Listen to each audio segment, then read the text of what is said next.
تعالیٰ آگے قرآن میں فرماتے ہیں فلولا اذا بلغت الحلقوم. اللہ کہتے ہیں یہ باتیں میں بتا رہا ہوں یہ میں تھوڑی خود کہہ رہا ہوں، یہ باتیں یہ کون کہہ رہا ہے بھائی؟ یہ تو اللہ کہہ رہا ہے، یہ تو اللہ کہہ رہا ہے. تو قرآن آگے کیا کہتا ہے؟ فلولا اذا بلغت الحلقوم. اللہ کہتے ہیں ایک ٹائم ایسا بھی آتا ہے، ابھی تو مزے میں ہو، جب تمہاری جان کہاں تک پہنچے گی؟ بولو نا. یہاں ہر آدمی پہ یہ ٹائم آتا ہے کہ نہیں آتا؟ ہچکیاں لے، یوٹیوب پہ دیکھ لو ویڈیو، بڑے بڑے پاورفل اور اب آخری ہچکیاں لے رہے ہوتے ہیں. کیسا ترس آتا ہے نا اس کے اوپر.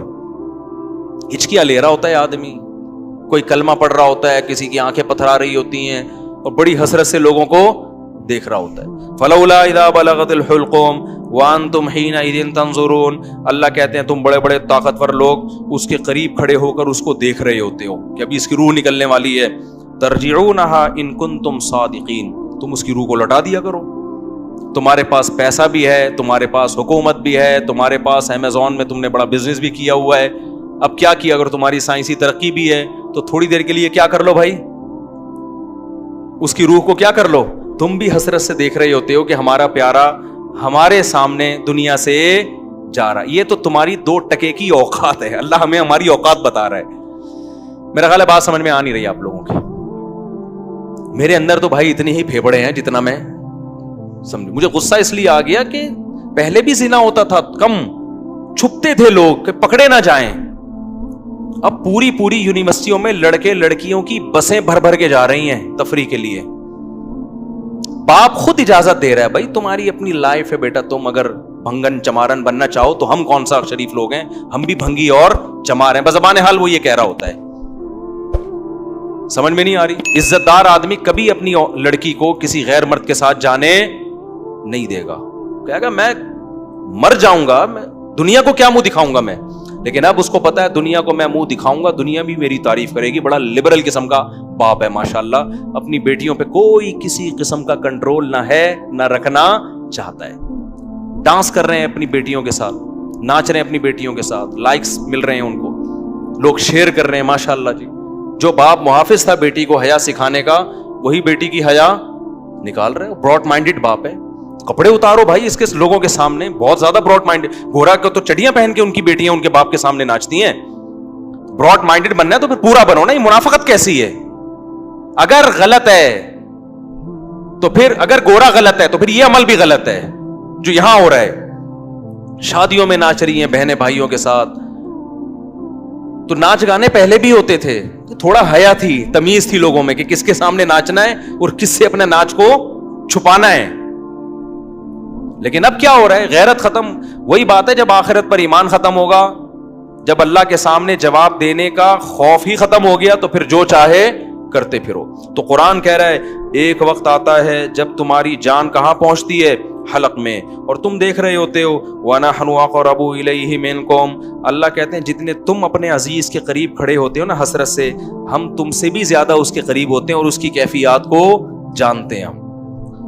فلولا ان کنتم غیر مدینین. اللہ کہتے ہیں اگر تم یہ سمجھتے ہو تمہارے اوپر کسی کا کنٹرول ہی نہیں ہے، آزاد ہو، بڑے پاورفل ہو، ترجعونہا ان کنتم صادقین، تو آج اپنی طاقت کا استعمال کرو. یہ تو تمہارا عزیز ہے، تمہارا معشوق ہے، اس کی جدائی تو تم برداشت کر نہیں سکتے، اس کو مرنے سے روک لو. پھر سارے ڈاکٹر عاجز آ جاتے ہیں کہ نہیں آ جاتے؟ سارے ڈاکٹر کیا کہہ دیتے ہیں؟ بھائی ہمارے بس میں نہیں. میں آغا خان میں تھا، اچانک چیخوں کی آواز آئی نا، اچانک عورتیں مردوں کی چیخوں کی آواز آئی. میں ایک دم ڈر گیا، کیا ہوا؟ پتا چلا جی ان کے والد صاحب ان کی ڈیتھ ہوئی ہے. آئے تھے تھوڑی دیر پہلے بالکل ٹھیک ٹھاک تھے بستر پہ، اچانک کوئی ہارٹ اٹیک ہوا یا برین ہیمریج جو کیا ہوا بہرحال. تو وہ ان کو توقع نہیں تھی کہ ہمارا باپ ایسے بھی جا سکتا ہے. تو بچیاں بھی رو رہی ہیں. میں نے کہا یار یہ دیکھو، یہ میں نے ایسے موت کے بہت سارے واقعات دیکھے. گلی میں گزر رہے ہیں، چیخو پکار کی آواز آئی، کیا ہوا بھائی؟ پتا چلا جی ڈیتھ ہو گئی. کتنے سال رشتے آپس میں ٹائم گزارتے ہیں اور جدا ہونے میں چند سیکنڈ بھی بولو نہیں لگے. اور پھر روتے 3-4 دن تک ایسے ہیں جیسے بڑا غم ہوا ہے، اور 3-4 دن کے بعد 20-20 30-30 سال پرانے رشتوں کو ایسا بھولتے ہیں جیسے زندگی میں کبھی رہنا نصیب ہی نہیں. یہ ہے وہ دنیا جس کے پیچھے انسان کس کو ناراض کر رہا ہے؟ خدا کو ناراض کر رہا ہے. تو قرآن کہتا ہے اس کی جان لوٹا کے دکھاؤ. فَأَمَّا إِنْ كَانَ مِنَ الْمُقَرَّبِينَ, اللہ کہتے ہیں اب یہ میرے پاس آ گیا ہے, اب یہ تمہاری کسٹڈی سے نکل گیا, اب میں بتاتا ہوں اس کے ساتھ کیا ہونے والا ہے. سمجھ رہے ہو نا؟ اب اس کا خود اپنے اوپر بھی کنٹرول نہیں. اب تک تو یہ تمہارے ساتھ بہت کچھ کر رہا تھا, فلاں کو اوپر چڑھا دیا, فلاں کو گرا دیا, فلاں کو یہ کر دیا, فلاں کو یہ کر دیا, کسی کو گالی دے دی, کسی کو صدقہ خیرات کر دیا, اب تو یہ کر رہا تھا. اب اس کے ساتھ میں کروں گا جو بھی ہوگا, تمہارا بھی کنٹرول ختم اور خود اس کا بھی اپنے اوپر سے کنٹرول ختم. فَأَمَّا إِنْ كَانَ مِنَ الْمُقَرَّبِينَ, اللہ کہتے ہیں یا تو یہ نیک لوگوں میں سے تھا, ساری زندگی اس نے مجھے یاد رکھا, میرے احکام کو فالو کیا, فَرَوْحٌ وَرَيْحَانٌ, تو اس کے لیے خوشبوئیں ہیں, وَجَنَّتُ نَعِيمٌ, اور خوشخبریاں ہیں ہمیشگی کے باغات کی. وَأَمَّا إِنْ كَانَ مِنْ أَصْحَابِ الْيَمِينَ, دائیں ہاتھ والوں میں سے تھا, فَسَلَامٌ لَكَ مِنْ أَصْحَابِ الْيَمِينَ, اللہ کی طرف سے اس کو سلامتیاں ملنا شروع. ایسے بہت سارے واقعات ہیں اہل اللہ کے کہ موت کے وقت انہوں نے فرشتوں کو دیکھا اور موت کے وقت وہ باتیں کرنے لگے کہ اللہ کی طرف سے ہمیں نیک فرشتے ہماری روح قبض کرنے کے لیے آئے. میں نے بھی ایسے واقعات سنائے ہیں آپ کو پہلے بیانات میں, ابھی بہت وقت ہو گیا تو میں اس کو اسکپ کر رہا ہوں. بہت ایسے واقعات ہیں, شہداء کے بہت واقعات ہیں. میرے والد صاحب نے بتایا کہ قاری صاحب ہندوستان میں قرآن پڑھایا کرتے تھے, ساری زندگی ان کے نا بچوں کو قرآن پڑھانے میں گزری. موت کے وقت نا ان کی جسم سے روشنی کا گولا نکل کے گیا, سب نے دیکھا جتنے لوگ تھے. حضرت مولانا اشرف علی تھانوی رحمۃ اللہ علیہ, جن پر آج لوگ بڑے اوٹ پٹانگ قسم کے اعتراضات کرتے ہیں, ان کی جب ڈیتھ ہوئی ہے نا, تواتر سے جو ان کے قریب لوگ کھڑے ہوئے تھے, انہوں نے بتایا کہ ان کی 3 انگلیوں سے روشنی کی کرنیں نکل رہی تھی موت کے وقت, کیونکہ پوری زندگی نا ان 3 انگلیوں سے تصنیف کا کام کیا ہے. ان کی سینکڑوں تصانیف ہیں جن سے بہت, اگر مولانا اشرف علی تھانوی رحمۃ اللہ علیہ ہندوستان میں نہ ہوتے نا تو آج یوں کہا جائے نا کہ میں بھی شاید بدعتی ہوتا, تو یہ بات غلط نہیں ہوگی. ہندوستان میں جو بدعتوں کو روکنے میں سب سے بڑا کردار ہے وہ مولانا اشرف علی تھانوی رحمۃ اللہ علیہ کا, کیونکہ تصوف میں اتنا غلو ہو گیا تھا کہ 20 قسم کی بدعتیں شامل ہو, پیر پرستی اور تصوف, اس پہ ان کی بہت ساری کتابیں ہیں اور بہت کام کیا انہوں نے, کسی کی ملامت کی پرواہ نہیں کی. تو انتقال کے وقت کیا تھا, کرنیں نکل رہی تھی ان, ایسے بہت ساری کرامتیں ہوتی ہیں. تو قرآن کہہ رہا ہے فروح وریحان وجنت نعیم واما ان کان من المکذبین الضالین, اور اگر گمراہ لوگوں میں سے تھا تو اس کو بتا دیا جاتا ہے فنزل من حمیم, تیرا ٹھکانہ کھولتا ہوا پانی ہے جو تجھے پلایا جائے گا, وتصلیۃ جحیم, اور بھڑکتی ہوئی آگ ہے جس میں تجھے داخل کیا جائے گا. آخر میں اللہ اس صورت میں کہتے ہیں ان ھذا لہو حق الیقین, اے لوگو یہ جو باتیں ہم کر رہے ہیں ان کو سیاسی بیان نہ سمجھو, یہ یقینی باتیں ہیں. فسبح باسم ربک العظیم, اپنے رب کی کبریائی بیان کرو جو بہت عظمت والا ہے. تو یہ سورہ واقعہ کا حاصل ہے جو میں نے آپ کے سامنے بتایا.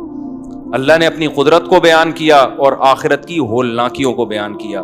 تو بھائی طاق راتوں میں خاص طور پر جہاں اپنے لیے یہ کچھ مانگتے ہو نا, اللہ یہ دے دے یہ دے دے یہ دے دے, زیادہ حصہ دعاؤں کا جہنم کی پناہ اور جنت کی طلب میں لگایا. کچھ بھی نہیں ہے. قرآن میں جگہ جگہ نا ایک مضمون اللہ نے بہت زیادہ بیان کیا کہ جب آخرت قائم ہوگی نا تو اللہ ان سے پوچھے گا کہ تم لوگ دنیا میں کتنا عرصہ رہے ہو. ابھی تو ہم سمجھتے ہیں نا ایکچولی اتنی لمبی عمر ہے, دنیا میں رہنا ہے اتنی لمبی عمر. آخرت کے مقابلے میں یہ ایسے لگ رہی ہوگی 1 دن یا آدھا دن. قال کم لبثتم فی الارض عدد سنین, قرآن کہتا ہے ہم ان سے پوچھیں گے بتاؤ تم دنیا میں کتنا عرصہ رہے ہو, تو وہ جواب میں کہیں گے لبثنا یوما او بعض یوم, اے اللہ 1 دن یا آدھا دن, 1 دن رہے یا آدھا دن. اور قرآن کہتا ہے کہ جب ان کو جہنم میں ڈالا جائے گا نا تو جہنم کے داروغہ ان سے کہیں گے الم تکن آیاتی تتلا علیکم, کیا اللہ کی آیات تم پر پڑھ کے نہیں سنائی جاتی تھی تمہیں, کسی نے اس آگ سے ڈرایا نہیں تھا تم کو. تو وہ جواب میں کیا کہیں گے ربنا غلبت علینا شقوتنا, اے اللہ ہمیں ڈرایا گیا تھا لیکن ہماری بدقسمتی ہم پہ غالب آ گئی. جیسے آپ کسی علاقے میں جا رہے ہو نا اور وہاں ڈر ہوتا ہے کہ وہاں کوئی نقصان نہ ہو جائے, پھر بھی آپ چلے جاتے ہو اور پکڑے جاتے ہو, تو لوگ کہیں گے بھائی تجھے بتایا تھا کہ اس گلی میں ڈاکو ہیں, تو جواب میں کیا کہ یار میری قسمت ہی خراب ہے, پتہ نہیں مجھے ہو کیا گیا تھا. یہی کہتے ہیں نا لوگ کہ یار مجھے بتایا بھی تھا غلط ہے لیکن میری قسمت ہی کیا ہے, تو قسمت پہ ڈال دیتے ہیں. تو جہنمی بھی کیا کرے گا ایسے موقع پہ, قسمت پہ ڈال دے گا. پھر قرآن کہتا ہے وہ جہنمی کہے گا ربنا اخرجنا منہا, اے اللہ ایک دفعہ تو اس آگ سے ہمیں نکال دے. فَإِنْ عُدْنَا, اگر ہم دوبارہ ان برائیوں کی طرف لوٹے, فَإِنَّا ظَالِمُونَ, تو واقعی ہم ظالم ہوں گے. قرآن کہتا ہے قَالَ اخْسَئُوا فِيهَا, اللہ کہیں گے ذلیل ہو کے پڑے رہو اس کے اندر. وَلَا تُكَلِّمُونَ, مجھ سے کلام مت کرو. کیوں؟ إِنَّهُ كَانَ فَرِيقٌ مِّنْ عِبَادِي, دنیا میں میرے کچھ نیک بندے تھے جو توبہ کر چکے تھے, وہ میری آیتوں پہ ایمان لائے اور توبہ کر لی اور برائیوں سے بچتے. فَاتَّخَذْتُمُوهُمْ سِخْرِيًّا, تم ان کا مذاق اڑایا کرتے تھے. تم کیا کرتے تھے؟ بولو, مذاق اڑاتے تھے. انی جزیتہم اليوم بما صبروا, آج ان کے صبر کا دیکھو میں نے کیسے بدلہ دیا ہے جن کا تم مذاق اڑایا کرتے تھے. انہم ہم الفائزون, آج وہی کامیاب ہیں.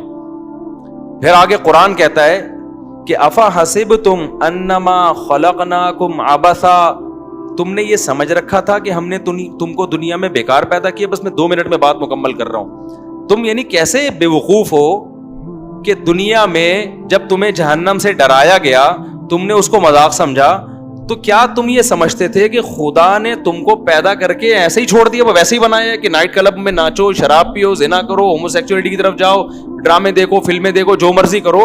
تو کیا تم نے یہ سمجھ رکھا تھا؟ یعنی یہ تو ایسی عجیب سی بات ہے کہ اس کے لیے تو پیغمبر کے آنے کی بھی ضرورت نہیں ہے.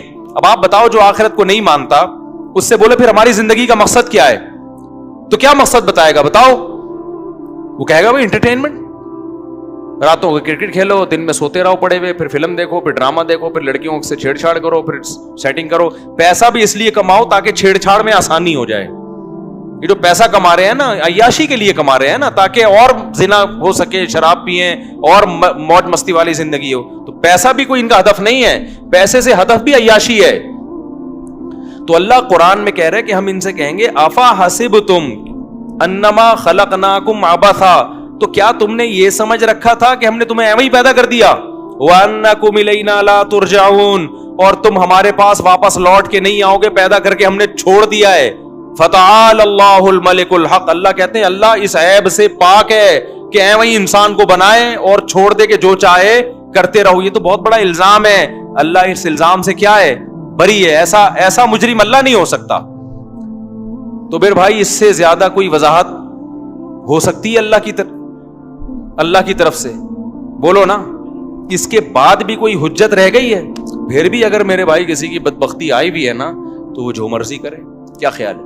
وہ گرل فرینڈ رکھے, وہ ہومو سیکچولیٹی کی طرف جائے, وہ نمازوں کو ضائع کرے, عورت ہے پردہ کرے نہ کرے, جو مرضی کرنا ہے کرو بھائی. اس کا مطلب کیا ہے کہ دلوں